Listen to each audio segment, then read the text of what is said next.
I was working with Keiko, and we got to talking about shamanic journeying, and I was going to lead him through a breath session, and it came to us that he really wanted to do a shamanic journey. So as I was leading him through the breath, and I could tell he was going very deep, but not deep into the breath, but deep into himself. And there were points where he'd give out this long exhale, just emptying himself out completely. And then he just stopped breathing. And one of them I counted to 45 seconds on his exhale, and I was like, wow, I tried to bring him back to the breath, and hey, come on, do 10 breaths with me. And he'd get to about 3 or 4, and then he'd just exhale out and disappear.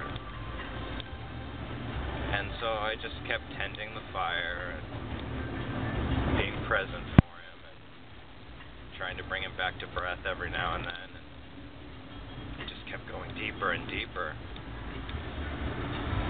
And I'm thinking to myself, oh, I'm being a bad breath worker. And I go, well, you know, I said I'd let him journey, so let's let him journey. And then I'm tending the fire, and I finally decide myself, okay, I'm going to go sit by his head, and I'm going to really get him into the breath and get him to go through a full cycle.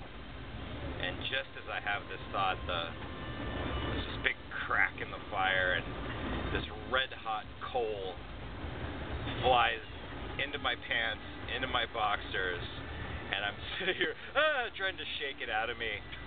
And he sits up and he looks at me, and then slowly lowers back down.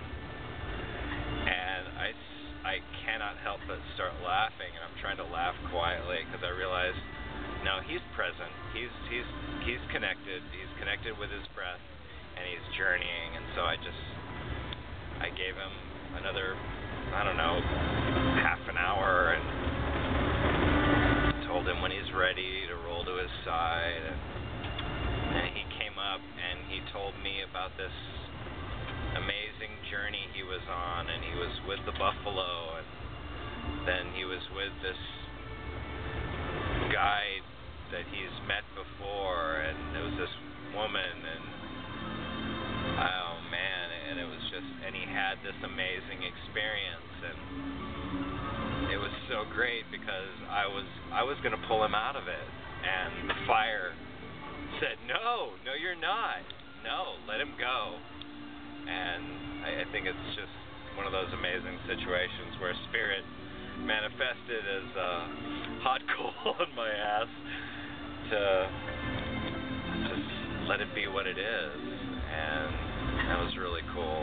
So I'm glad he got to have what he wanted, and you know, it took me a coyote moment, you know, a little bit of trickster for me to let go of my expectations, because I was thinking, okay, I'll get him to do breath and have the shamanic journey, and it's like, the shamanic journey was what he really needed. Namaste to that.